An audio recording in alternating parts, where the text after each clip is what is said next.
Assalamualaikum warahmatullahi wabarakatuh. Selamat datang di acara talkshow kami.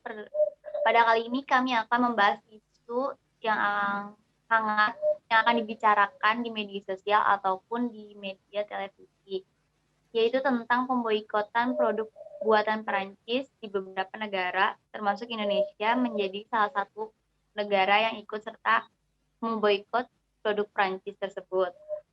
Di sini sudah hadir beberapa narasumber terpercaya yang akan memberikan argumen dan opini mengenai isu tersebut. Silakan narasumber pertama ada Hafni. Halo, Boleh perkenalkan.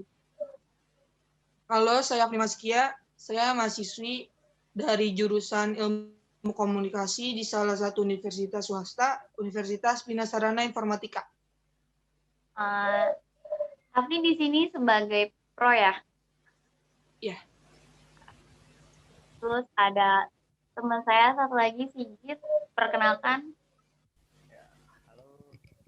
Assalamualaikum, perkenalkan nama saya Sigit Prasetyo. Saya dari salah satu universitas swasta di Indonesia, yakni Universitas Bina Sarana Informatika.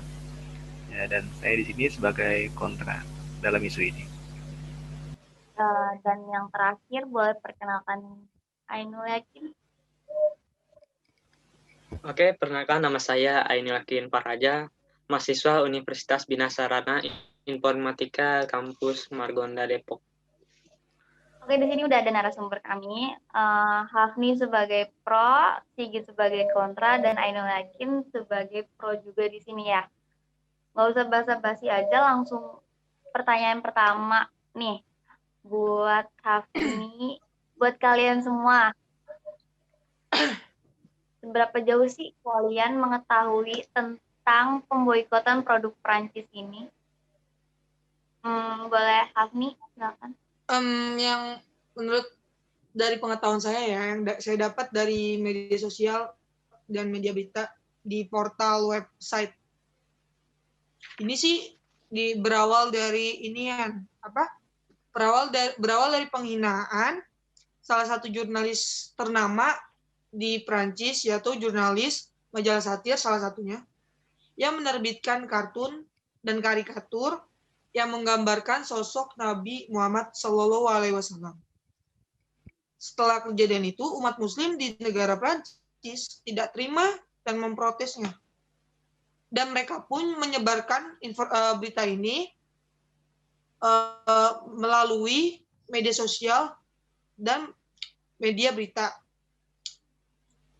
Ditambah pula Presiden Prancis Emmanuel Macron yang mengeluarkan speech-nya, pidatonya yang dianggap sangat menghina Nabi Muhammad Sallallahu Alaihi Wasallam, termasuk juga menghina agama Islam. Gitu aja sih. Oke, sekarang giliran Sigit. Gimana tanggapan Sigit mengenai hal tersebut? Sigit kan sini sebagai kontra ya? Ya, oke. Saya akan menjelaskannya. Dari yang saya ketahui di sini kurang lebih sama ya apa yang dipaparkan oleh Hafni. Dan dalam tindakan itu memang ya menghina dan melecehkan agama Islam. Karena dalam ajaran agama Islam sendiri kami dilarang membuat ilustrasi yang menggambarkan sosok Nabi Muhammad. Nah, namun di sisi lain niat buruk Prancis itu bukan semata-mata ya dalam Islam, melainkan ada latar belakang yang menanggapi alasan mengapa Prancis sendiri itu melakukan tindakan seperti ini. Nah, latar belakangnya itu berawal dari penyerangan terorisme pada tahun 2015 lalu. Seorang pemuda umur 18 tahun asal Pakistan menyerang 2 orang Prancis. Nah, dan juga yang menjadi pusatnya di saat seorang guru yang bernama Samuel Paty itu kepalanya dipenggal oleh seorang Muslim asal Rusia bernama Abdullah Anzarov. Nah, jadi emang ada latar belakang, lebih tepatnya kayak dendam ya terhadap Islam dari Perancis itu sendiri. Menurut saya juga sih sama kayak Hafni ya. menggambarkan sosok Nabi Muhammad SAW tuh kayak benar menghina, tapi mungkin balik lagi ke pihak Prancisnya, mungkin ada hal kenapa dia kayak gitu, seperti itu, ya kan? Ya, Menurut Afni nih sebagai pro, ada yang mau ditambahin lagi nggak mengenai hal tersebut? oke nih ada. Tapi kan semua kejadian itu yang dari pemenggalan atau pembunuhan itu kan ada sebab dan akibatnya ya. Yang pertama, pemuda asal Pakistan. Kenapa dia bisa sampai membunuh seperti itu? Karena adanya pelecehan yang dilakukan salah satu oknum kepada salah satu umat muslim di negara Prancis. Saya tidak bisa menyebutkan namanya karena dia korban. Terus yang kedua tentang pemenggalan kepala itu, ya pemenggalan salah satu guru di Prancis itu dilatar belakangi karena guru itu memperlihatkan karikatur Nabi Muhammad SAW kepada muridnya saat di kelas. Jadi ada sebab akibatnya mengapa kejadian itu terjadi sih, menurut saya. Ya benar kata Hafni sih ya. Mungkin ada sebabnya kenapa kayak gitu. Untuk sedikit nih sebagai kontra, ada yang mau ditambahin nggak? Ya, Menurut gitu. memang sih ada sebab akibat ya yang terjadi pada saat itu. Tapi menurut saya apa sih dalam ajaran agama Islam pun kita tidak semestinya membenarkan apa yang dilakukan oleh pihak Prancis itu sendiri. Dan menurut saya sih itu tetap salah bagi kami sebagai umat muslim dalam menggambarkan karikatur tersebut. Langsung aja pertanyaan kedua ya. Menurut kalian nih, perlu atau tidak sih yang pemboikotan ini di negara kita? Ainul Yakin, boleh silakan. Oke. Menurut saya ini merupakan tindakan yang sangat baik dan wajib dilakukan bagi umat muslim. Karena negara Prancis itu sudah melecehkan dan menghina baginda Nabi Muhammad SAW. Untuk apa kita masih memberi keuntungan ke negara itu, sedangkan Prancis sudah menghina agama kami yang suci ini loh. Dan sejak dahulu negara Prancis pun sudah memulai perseteruan dengan agama Islam. Dahulu mereka sempat ingin menggelar pertunjukan drama teater yang menampilkan tokoh utama Nabi Muhammad. Berikut gambar yang melecehkannya. Seorang Sultan Abdul Hamid sampai marah dan emosi dan siap untuk berperang jika pertunjukan itu dilakukan. Itulah awal mula perseteruan antara Prancis dan agama Islam. Bayangin deh, dari dulu aja mereka sudah menghina agama kami. Lalu pada masa kini, Prancis pun melakukan hal yang sama. Menurut saya umat Islam harus bergerak untuk membungkam Prancis yang dengan cara memboikot semua produk Prancis di seluruh Indonesia. Oke, jadi itu Prancis itu ternyata udah dari lama ya menghina Nabi Muhammad SAW. Jadi sampai ada mau peperangan dari seorang Sultan Abdul Hamid kedua untuk ini sebagai kontra, bagaimana tanggapannya? Baik ya. Memang tindakan yang dilakukan oleh pihak Prancis ini termasuk penghinaan terbesar bagi Nabi besar Muhammad SAW. Dan saya sendiri pribadi sangat marah karena hal itu. Namun di sisi lain, kita juga harus memikirkan nih segala aspek dampak ketika kita memboikot produk Prancis itu. Nah, khususnya dalam hal ini kita melihat dari sudut pandang perekonomian di negara ini. Nah, yang sangat amat berpengaruh untuk sistem roda perekonomian di negara ini, dan lagi pula untuk semua perusahaan-perusahaan yang besar itu tidak terlalu berpengaruh karena memang dari pihak Prancis sendiri pun tidak hanya mengekspor di salah satu negara saja, negara-negara lain pun banyak yang menjadi pasokan ekspor dari pihak Prancis itu. Mungkin itu menurut saya. Saya juga setuju ya. Ada setuju nih sama tanggapan Prancis kayak pengaruh besar sama ekonominya. Untuk para raja nih sebagai promo ada yang ditambahin lagi nggak sih kira-kira? Dengan kita memboikot produk dari Prancis, itu bisa membuat tekanan moral ke perusahaan dan negara Prancis itu sendiri, sehingga membuat mereka akan sadar hal yang mereka lakukan terhadap umat Muslim.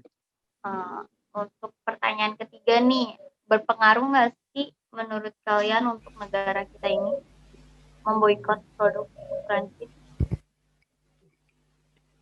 Hafni, silakan. Oke, menurut saya ya, ini memang sangat berpengaruh sekali dalam bidang perekonomian negara. Seperti yang kita ketahui di negara Indonesia yang begitu banyak sekali barang impor dan juga cabang pabrik yang berasal dari negara Prancis. Namun, kembali lagi ke tindakan yang dilakukan Prancis itu sangat amat menghina Nabi kita, Nabi besar kita, Nabi Muhammad Sallallahu Alaihi Wasallam. Saya saja sebagai umat Muslim tidak pernah dan tidak akan pernah menggambarkan perawakan Rasulullah kami tercinta itu. Karena itu menurut saya sangat amat menghina Nabi Muhammad dan menghina agama kita, agama Islam. Itu sih. Iya sih kayak malah jadi makin memperkeruh suasananya nggak sih? Kalau dia manas-manasin terus, untuk Sigit nih sebagai kontra, bagaimana tanggapannya? Ya, kalau menurut saya sih ya, memang apa yang dilakukan tindakan Prancis ini kita tidak membenarkan atau tidak bermaksud membenarkan apa yang dilakukan oleh pihak Prancis ya. Ya, namun kita kembali lagi, kita itu harus melihat semua aspek, baik dari aspek keadilan. Nah, di sini banyak pekerja-pekerja yang menggantungkan nasib mereka ini ke perusahaan para buruh-buruh itu, baik yang bekerja di salah satu perusahaan Prancis tersebut. Nah, dan coba deh bayangkan jika pemboikotan ini terus berlanjut, nah pasti banyak sekali dampak negatif yang akan terjadi. Seperti nasib buruh yang terkena PHK karena produksi akan terhenti, dan juga para investor yang berinvestasi di Indonesia pun akan cabut investasi mereka dari negara Indonesia dan kembali ke negaranya. Dan itu akan berpengaruh sekali banyak berpengaruh sekali pada perekonomian di Indonesia yang akan menambah hutang nantinya. Nah, di sini saya punya usul untuk cara lain sebagai melancarkan aksi protes ya, aksi protes kita terhadap Perancis. Nah, yakni memberi tekanan moral kepada pihak Perancis dari umat Muslim, seperti contoh kita meramaikan informasi di media sosial, seperti meramaikan postingan kita di Twitter, Instagram dengan hashtag-hashtag yang membuat pihak Perancis itu merasa jatuh gitu martabatnya. Nah, ibaratkan kayak nama baiknya pun tercemar gitu.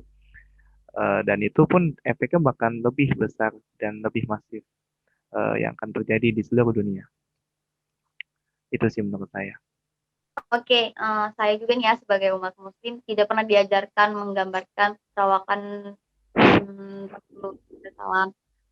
Tapi kayak kenapa tidak memakai usul lain gitu? Kenapa harus memboikot? Kasihan juga kan pekerja di luar sana yang membutuhkan pekerjaan, tetapi malah berhenti dengan adanya pemboikotan ini. Kita lanjut aja pertanyaan terakhir nih dari sudut pandang kalian masing-masing. Apakah aksi pemboikotan produk Prancis ini salah satu langkah tepat untuk membuat negara Prancis gerak? Untuk Pak Raja sebagai pro, silakan. Kalau menurut saya sendiri sih, untuk pemboikotan ini tindakan yang paling efektif ya untuk menjatuhin pihak Prancis. Namun jika ada cara-cara lain sebagai jalan tengah untuk membuat pihak Prancis jerah sih, saya ngikutin cara tersebut seperti cara yang lain. Oke, itu menurut Pak Raja ya seperti itu. Untuk Sigit nih sebagai kontra, menurut Sigit itu kayak gimana? balik lagi ya, menurut saya sendiri itu pemboikotan untuk saat ini bukanlah cara efektif sebagai bentuk aksi protes, karena yang nantinya sendiri akan menimbulkan banyak dampak negatif bagi Indonesia. Dan tetapi saya tidak juga membenarkan apa yang dilakukan oleh pihak Prancis tersebut. Dan di sini saya beropini, menurut saya itu sebagai sudut pandang yang realistis, sebagai sudut pandang yang melihat segala aspek, tidak hanya satu sisi saja gitu. Makasih Sigit sudah menjawab pertanyaan saya. Terima kasih buat teman-teman yang sudah mau hadir di sini. Saya akhiri. Wassalamualaikum warahmatullahi wabarakatuh. Waalaikumsalam warahmatullahi wabarakatuh.